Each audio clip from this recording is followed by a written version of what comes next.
Back to another video और आपका आज वीडियो स्वागत है। आज जो वीडियो हम लेकर आए हैं उसका टाइटल है Gujarat versus Delhi which is really winning. तो चलिए जानते हैं इस वीडियो में, लेकिन इससे पहले इस वीडियो चैनल का वीडियो लिंक आपको हमारी वीडियो की डिस्क्रिप्शन मिल जाएगा। सब्सक्राइब के लाइक के शेयर को फॉलो इनके चैनल को। उसके अलावा मैं ब्लॉग चैनल का लिंक भी हमारी वीडियो की डिस्क्रिप्शन मिल जाएगा। सब्सक्राइब के लाइक के शेयर को फॉलो करें। चलिए देख लेते हैं ये वीडियो। ये है साबरमती का रिवर बेड और ये देखिए यमुना का रिवर बेड। आंखों पर यकीन नहीं हो रहा ना कि यमुना इतनी कैसे साफ हो सकती है। नहीं हो रहा तो फिर से देखो। बट स्टिल साबरमती ज्यादा। पर ये हुआ कैसे? अभी भी अगर हम गूगल पर सर्च करें तो हमें साबरमती रिवर बेड का देन वर्सेस नाउ मिल जाएगा, ना कि यमुना का। तो आज इस वीडियो में हम सबसे पहले इसी के ऊपर बात करेंगे।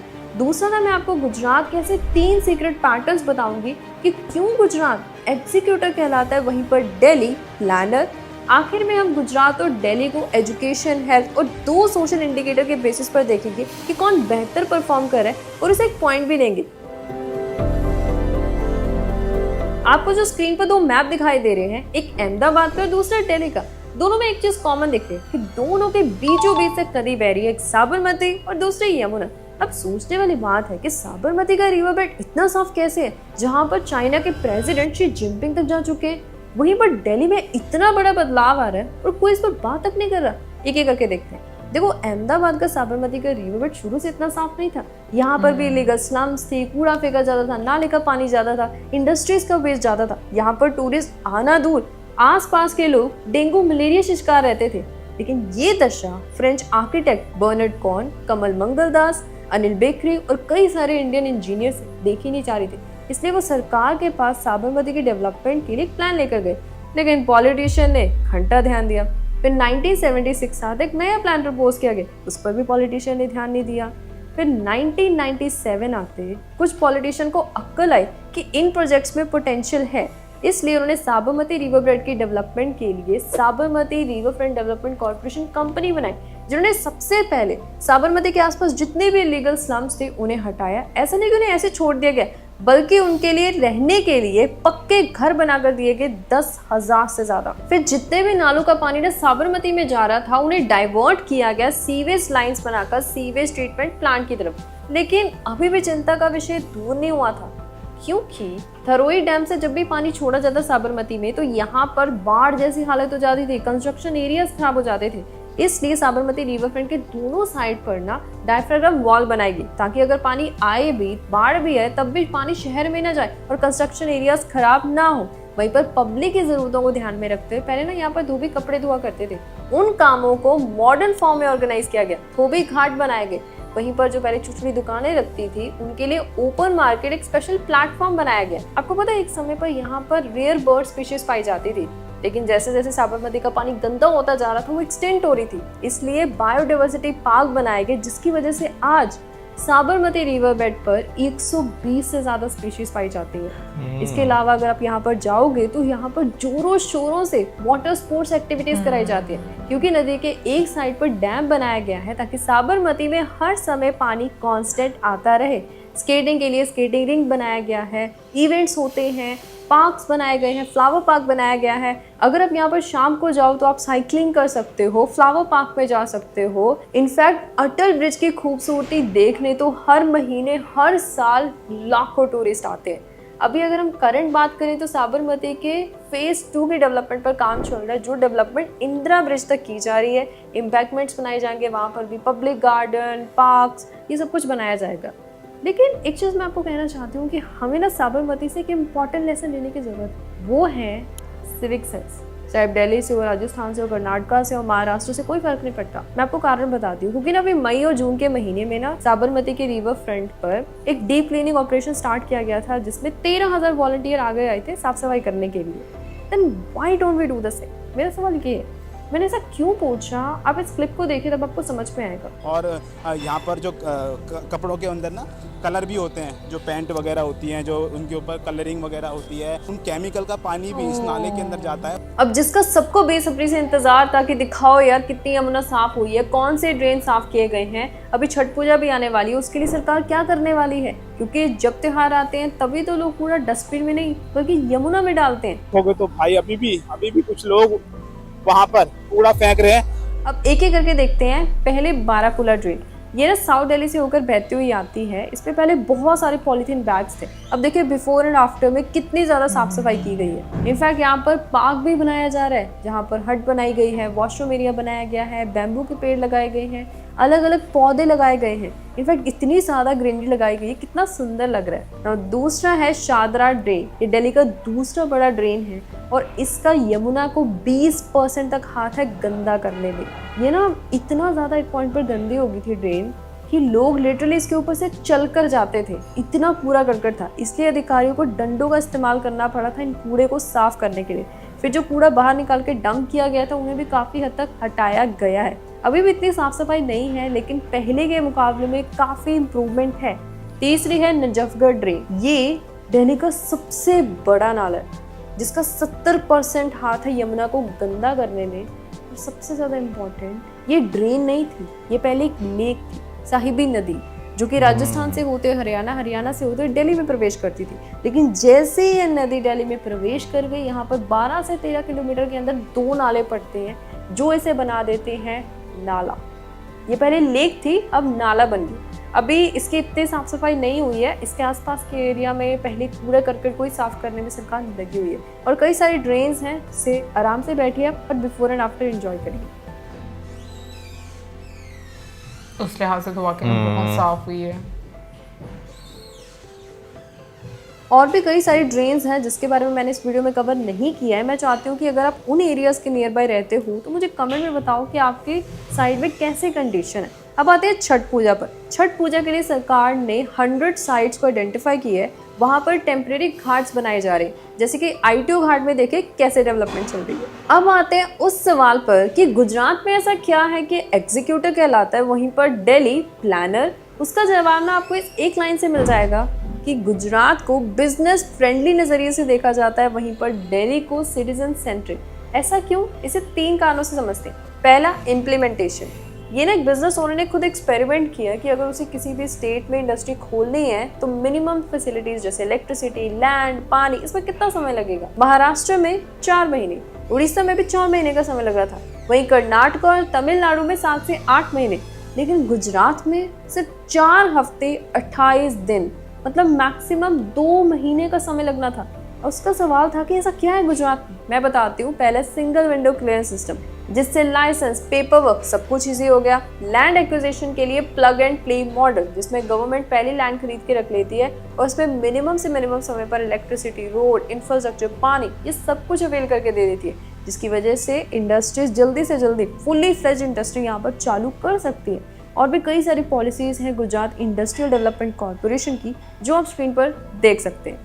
वहीं पर दिल्ली में चीफ मिनिस्टर से ज़्यादा यूनियन गवर्नमेंट की चलती है, इसलिए दिल्ली डेवलपमेंट अथॉरिटी जो लैंड की डेवलपमेंट का काम देखती है वो यूनियन गवर्नमेंट के कंट्रोल में आता है, जिसकी वजह से 2018 में ना यहाँ पर लैंड पूलिंग पॉलिसी लाई गई थी, जिस पॉलिसी का मकसद ये था कि इंडस्ट्रियल और रेजिडेंशियल डेवलपमेंट के लिए लोग अपने लैंड्स को गवर्नमेंट को देंगे और गवर्नमेंट उस पर डेवलपमेंट करेगी। लेकिन 2025 आ गया, अभी तक वो पॉलिसी फुली इम्प्लीमेंट नहीं की गई, बकायदा सुप्रीम कोर्ट को नोटिस तक भेजना पड़ा। ऐसा सेम हुआ जब smart city mission project announce किया गया था। उसमें सेंटर और स्टेट गवर्नमेंट दोनों ने फंड्स एलोकेट कर दिए, लेकिन NMCD और MCD डिपार्टमेंट के बीच में पुअर कोऑर्डिनेशन था, जिसकी वजह से पहले ना उन्हें पूरा प्रोजेक्ट पर उन्हें कितना काम किया 1 साल में, उसकी रिपोर्ट जो है वो सरकार को भेजनी होती है ताकि वो नेक्स्ट ईयर के फंड्स एलोकेट कर सके। लेकिन पुअर कोऑर्डिनेशन की वजह से ऑडिटिंग नहीं हुई, that means next fund allocate नहीं हुए और प्रोजेक्ट डिले होता रहा। तो ऐसा ही सेम अभी भी होता रहा, जिसकी वजह से कंपनीज इन झमेले से दूर जो दिल्ली NCR का एरिया है, गुरुग्राम और नोएडा, वहाँ पर शिफ्ट होती हैं। इसलिए एक पॉइंट पर हम कह सकते हैं कि दिल्ली में इम्प्लीमेंटेशन की कमी तो है।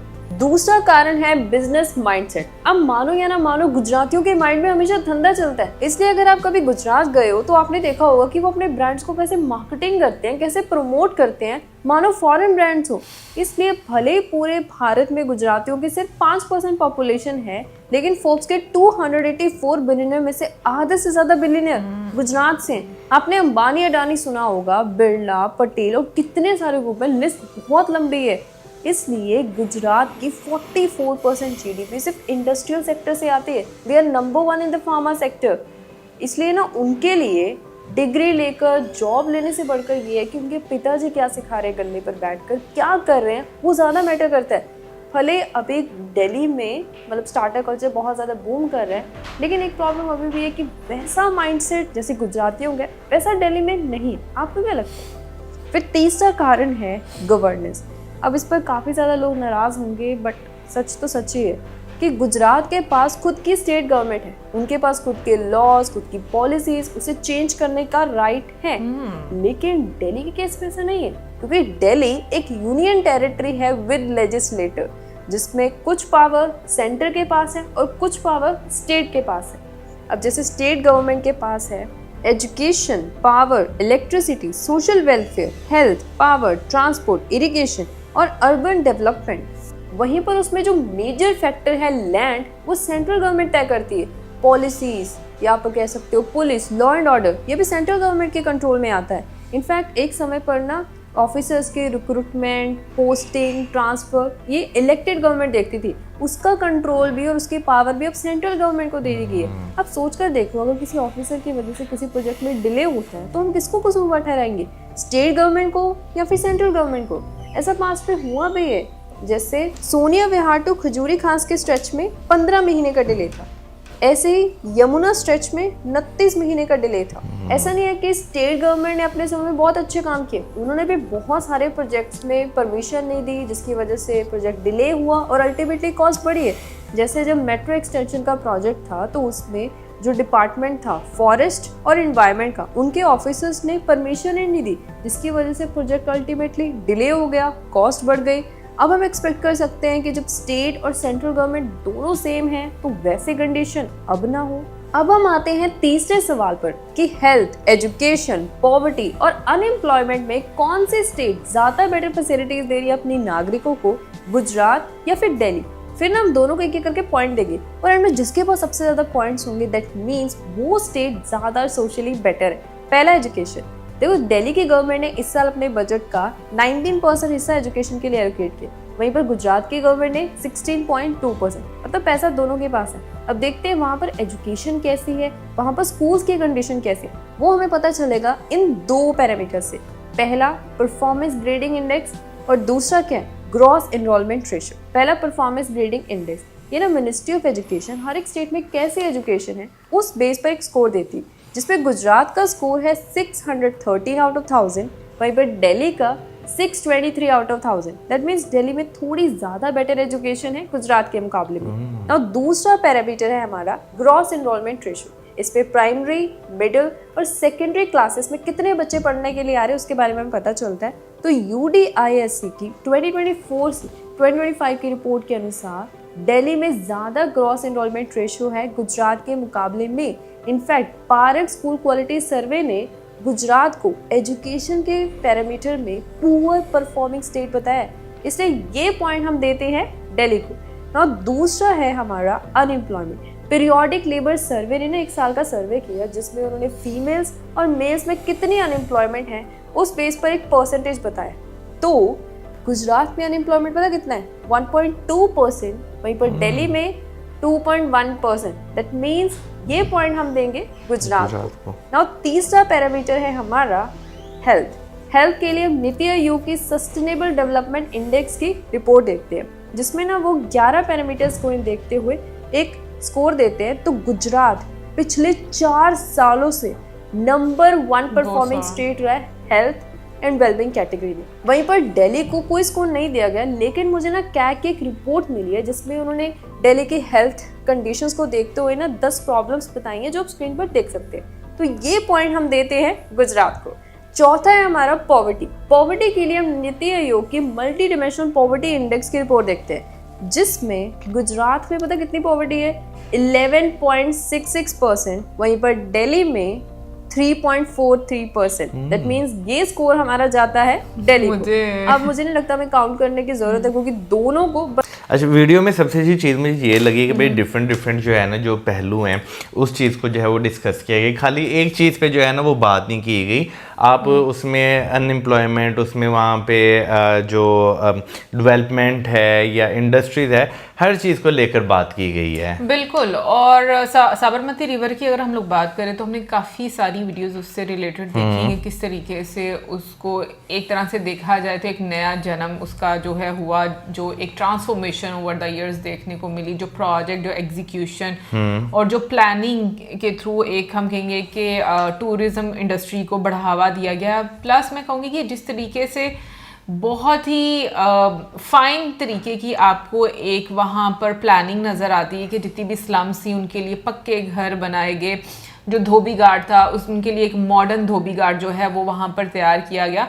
तो मुझे लगता है कि जब आप लोगों के लिए इस तरह के रिफॉर्म्स लेकर आते हो, प्रैक्टिकली उनको एग्जीक्यूट करते हो, तो फिर लोगों को भी कोई दिक्कत नहीं होती। क्योंकि यूजुअली क्या होता है कि जो इलीगल लोग बैठे होते हैं काफ़ी टाइम से, गवर्नमेंट भी नहीं उनको पूछती, तो जब उनको उठाया जाता है तो बहुत ज़्यादा एक हल्ला होता है। हाँ, बहुत हल्ला होता है कि हम लोगों को घर से बेघर कर दिया, ब्ला ब्ला।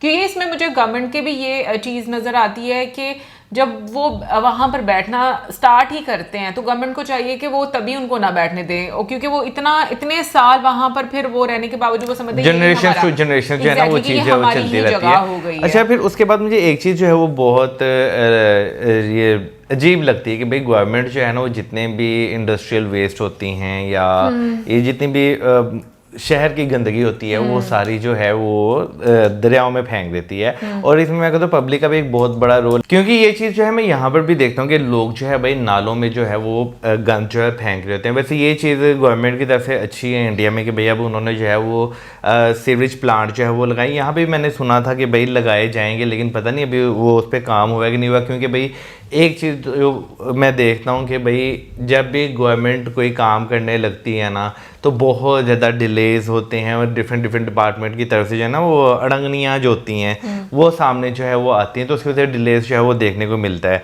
बाकी ये अच्छा काम है भाई, जिस तरह गुजरात का जो साबरमती रिवर बेड है उसको जो है दोबारा से रिवाइव किया गया। बेशक वो स्पीशीज़ के वहाँ पे वापस आ गई, आपने लोगों को एक रहने के लिए जगह दे दी, कारोबार के लिए एक जगह स्पेसिफिक बना दी, मार्केट आपने बना दी, यानी हर चीज़ का ख्याल रख के जो है ना आपने उसे रिवाइव किया। पर मुझे ऐसा लगता है कि जो बेसिक हम लोगों को ज़रूरत है ना वो सिविक सेंस की ज़रूरत है। ये बहुत इम्पॉर्टेंट है और बहुत टाइम से शायद मुझे लगता है ये चीज़ निगलेक्ट भी होती आ रही है कि लोगों को इस तरीके से एजुकेट नहीं किया गया। क्योंकि अभी जैसे कूड़े की बात की गई, मैं तो यहाँ पर अभी तक देखती हूँ लोग अपने घरों का कूड़ा बाहर रख देते हैं, उनको ये तक नहीं पता कि भाई ये बीमारियाँ हमारे ही घर में वापस ही आनी है। तो मुझे लगता है कि सिविक सेंस ऐसी चीज़ है जो कि आपकी कंट्री की बेटरमेंट में, उसी प्रोग्रेस में बहुत इंपॉर्टेंट रोल प्ले करती है। कोई शक नहीं। बाकी वन विंडो सोल्यूशन जो है वो मुझे लगता है कि बहुत इंपॉर्टेंट रोल प्ले करती है। कहीं पर भी मतलब किसी भी स्टेट में अगर आपको ये फैसिलिटी मिलती है गवर्नमेंट की तरफ से तो मुझे लगता है कि ये वाकई में बहुत ईजी हो जाता है। वरना आपकी बहुत एनर्जी ड्रेन होती है गवर्नमेंट के कामों में जब वहाँ पर एक प्रॉपर कोई गाइडलाइन ही नहीं होती, कोई ऐसी विंडो ही नहीं होती जहाँ पर आपको बताया जाए भाई कि आपने ये पेपर्स इस तरीके से करने होते हैं। अदरवाइज आप जाओगे एक मरतबा ये चाहिए, फिर दूसरी मरतबा जाओ फिर ये चाहिए, उससे एक बहुत टाइम वेस्ट होता है और एनर्जी भी बहुत ड्रेन। बिल्कुल। और जो है ना जहाँ पे मैंने सिविक सेंस की बात की है ना, तो मेरे ख्याल जब गवर्नमेंट सख्ती करने पर आती है फिर आवाम कहती है कि हमारे ऊपर जो है वो जुल्म जो है वो किया जा रहा है। लेकिन मैंने खुद ये चीज़ जो है वो एक्सपीरियंस की है। जैसे मैं समटाइम्स बाइक पे जा रहा था, अगली बाइक वाला वो पान खा रहा है वो नहीं देखेगा, पीछे कोई आ रहा है वो पान की पीप जो है वो फेंक देगा, ठीक है, थूक लोग जो है वो फेंक देते हैं। तो इस तरह की हरकतें मैंने भी बहुत ज़्यादा जो है वो यहाँ पर जो है एक्सपीरियंस है, लिटरली बहुत गुस्सा चढ़ता है भाई। ये तो चलो एक बात है एक्सट्रीम वाली, मैंने यहाँ पर लोगों को गाड़ियों में से रैपर्स फेंकते हुए देखा, कुछ खा लिया उसके बाद बाहर फेंकते हुए देखा। मुझे ये चीज़ें बहुत बुरी लगती हैं। और मैं अगेन फिर ये बात आती है कि काफ़ी टाइम से मेरा तो यही काम है कि मैं तो गंद साथ ही घर ले आती हूँ और डस्टबिन में फेंक देती हूँ। और मुझे लगता है ये चीज़ आप में होनी चाहिए। अगर आपको बाहर कहीं पे डस्टबिन नज़र नहीं आ रही, आप घर आकर डस्टबिन में फेंक दो। क्या ज़रूरत है आपको अपना ही घर जो है वो गंदा करने की। फिर उसके बाद मुझे ये लगता है कि अगर वो जो बीच में पॉवर्टी को लेकर जो बात की गई थी ना, उसका शायद मुझे रीज़न ये लगा कि मुझे ये लग रहा था कि ना क्योंकि सॉरी नहीं एजुकेशन की बात करूंगी कि वहाँ पर लोग मे बी ज़्यादा बिजनेस पर फोकस करते हैं, इस वजह से वो पढ़ाई पर इतना ज़्यादा फोकस ना करते हों। गुजरात की बात कर रही हूँ। बिल्कुल हो सकता है ऐसा। और मेरा ख्याल है कि भाई अगर कोई बच्चा जो है पढ़ने में इंटरेस्टेड नहीं है और अगर आपको कोई फैमिली बिजनेस है तो उसको उसमें एंगेज करना मेरा ख्याल है बहुत अच्छा जो है ना, जिंदगी आप उसकी बना। एनीवेज ये तो थी हमारी आज की वीडियो। आई होप आपको अच्छी लगी होगी। मिलेंगे नेक्स्ट वीडियो में। सब्सक्राइब करना मत भूलना। Till then good bye.